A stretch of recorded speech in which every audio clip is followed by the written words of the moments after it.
On Christmas Eve, the wind swept across the plains like a cold warning, slipping through the cracks of the small wooden house where Clara sat alone.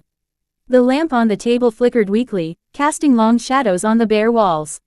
She pulled her shawl tighter around her shoulders and stared at the empty plate in front of her. There was no supper tonight. No bread, no stew, not even a scrap left from the morning. She had known hunger before, but tonight it felt heavier, mixed with loneliness and regret. Clara was a mail-order bride, brought west by hope and desperation in equal measure. Back east, life had offered her nothing but endless work and unpaid debts after her parents passed away. When the letter came from a rancher in Wyoming promising shelter, marriage, and a fresh start, she had said yes without hesitation. But fate had a cruel sense of timing. The rancher died of fever just days before her arrival. With no family to claim her and nowhere to return, she was left with this empty house and a fragile promise that never had the chance to become real. Outside, the distant sound of hooves broke the silence. Clara lifted her head, unsure if it was real or just her imagination playing tricks on her hungry mind. The sound grew closer, stopping just beyond her door. A moment later, there was a knock, firm but gentle. Her heart raced as she stood and opened the door a crack. A tall cowboy stood there, his coat dusted with snow, his hat pulled low against the cold. He looked surprised to see her, as if he hadn't been sure anyone would answer. "Evening, ma'am," he said softly. "Name's Ethan Cole. I was riding past and saw your light on. Figured I'd check in, seeing as it's Christmas Eve." Clara hesitated before opening the door wider. "Good evening," she replied. "I'm Clara." Ethan glanced past her into the sparsely furnished room and immediately understood more than she said.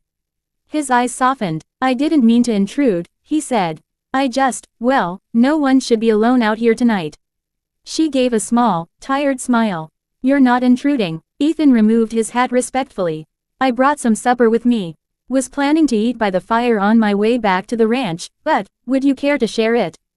Clara's stomach tightened at the smell drifting from his satchel: warm beans, meat, and fresh bread. Embarrassment rushed through her, but hunger won the battle. "I don't have much to offer in return," she said quietly. "You don't need to," Ethan replied, already stepping inside to escape the cold. "Christmas ain't about keeping score." They sat at the small table, Ethan dividing his food carefully so her plate looked just as full as his.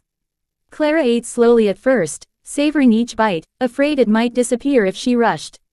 The warmth spread through her body, easing the ache she'd been trying to ignore all day. As they ate, Ethan told her about his ranch a few miles away, about the cattle and the long days, and how the winters were hard but honest. Clara listened, grateful not just for the food but for the sound of another human voice. When she finally spoke of her own journey, her words came haltingly, but Ethan listened without interruption, his expression steady and kind. "That's a hard road you've walked," he said when she finished. "But you're still standing. That counts for something." Tears stung her eyes, and she looked down at her plate. "Some days, I'm not sure it does." Ethan reached into his coat and pulled out a small tin cup, filling it with coffee from his thermos. He slid it toward her. "It does," he said firmly. "And tomorrow's a new day. Christmas morning has a way of reminding folks of that." When supper was finished, Ethan stood and pulled on his gloves. "I should head back before the storm worsens," he said, "but if you ever need help, or company, you know where to find me." Clara walked him to the door, the warmth of the evening lingering like a fragile dream. "Thank you," she said. "For everything." Ethan smiled, a genuine, easy smile that reached his eyes. "Merry Christmas, Clara." "Merry Christmas," she replied, watching as he mounted his horse and disappeared into the snowy night. Clara closed the door and leaned against it, her heart lighter than it had been in weeks. The house was still small, still poor, and still uncertain, but it no longer felt empty. On that cold Christmas Eve, a simple shared meal had given her more than food. It had given her hope, and the quiet belief that kindness, like warmth, could be found even in the harshest winters.